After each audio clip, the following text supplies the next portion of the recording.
மனை வைத்திருப்போர் நல சங்கத்தின் சார்பாக இப்பொழுது நடைபெறக்கூடிய அந்த ஆலோசனை கூட்டம் என்னவென்றால், நம்மளுடைய வாழ்வாதாரம், எங்களுடைய வாழ்வாதாரம் மிகப்பெரிய கேள்விக்குறியாக இருக்குது. அது உடனடியாக தமிழ்நாடு அரசு தன்னுடைய இருக்கக்கூடிய லட்சக்கணக்கான மக்களுடைய வாழ்வாதாரத்தை கணக்கில் கொண்டு உடனடியாக எங்களுக்கு ஒரு நல்ல வழிகாட்டணும். அதை அடுத்து உடனடியாக 23ஆம் தேதி நடைபெறக்கூடிய அந்த சட்டசபையில் ஒரு அவசர சட்டத்தை பிறப்பித்து ஏற்கனவே இருக்கக்கூடிய அந்த நடைமுறையை அந்த நீதிமன்றத்தில் இருக்கக்கூடியதை உடனடியாக அவசர சட்டமாக எடுத்து ஒரு நல்லதொரு வழிகாட்டணும். அதுக்கு அடுத்து இருக்கக்கூடிய சூழ்நிலைன்னு பார்த்திங்கன்னா, இன்றைக்கி பத்திரப்பதிவு மட்டுமல்ல, பல்வேறு பிரச்சனைகள் இருக்குது கரூரில்.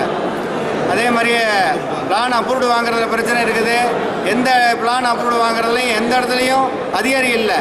எல்லா இடங்கள்லையும் அதிகாரி மட்டத்தில் அதுக்கு ஒரு நிரந்தர தீர்வு இல்லாமல் இருக்குது. இதை நோக்கி நாங்கள் எல்லாம் கரூரிலிருந்து ஒரு 1000க்கும் மேற்பட்டோர் உடனடியாக சென்று அவர்கள் கோட்டை முற்றுகையோ அதுக்கு அடுத்த கட்ட போராட்டத்துக்கோ நாங்கள் தயாராகிவிட்டோம். இனியும் 21, 22, 23 தேதிகளில் நாங்கள் கோட்டையை நோக்கி பேரணியை செல்வது, கோட்டையை முற்றுகை பண்ணுவது, எதிர்கட்சி தலைவரிடம் மனு கொடுப்பது, அனைத்து கட்சி தலைவர்களிடம் மனு கொடுப்பது, எங்களுடைய வாழ்க்கையை 30ஆம் தேதிக்குள் மாற்றி தராவிட்டால் நாங்கள்லாம் எங்கள் வீடுகளிலே கருப்பு கொடி ஏற்றி மிகப்பெரிய போராட்டத்தை இந்த நேரத்தில் நாங்கள் அறைகூலாக விடுவோம்.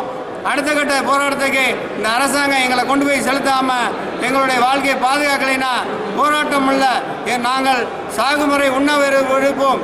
அதே மாதிரியே கரூரில் இருக்கக்கூடிய லட்சக்கணக்கான மக்களை திரட்டி இந்த கலெக்டர் அலுவலகத்தை முற்றுகை பண்ணுவோம் என்று கேட்டு வழிகாட்ட வேண்டும் என்று சொல்லதான் இந்த ஆலோசனை கூட்டம் நடைபெறுகிறது.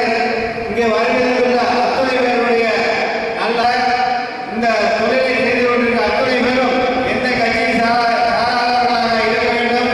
இவர்கள் மாற்று கட்சி எத்தனையோ கட்சியில் இருக்கலாம், இருந்தாலும் அத்தனை பேரும் நல்ல ஆலோசனை சொல்லுவாங்க கேட்டு முதல் நிகழ்ச்சியாக நம்முடைய தமிழக கேள்விக்குறியாக இருக்கக்கூடிய இந்த சூழ்நிலையிலே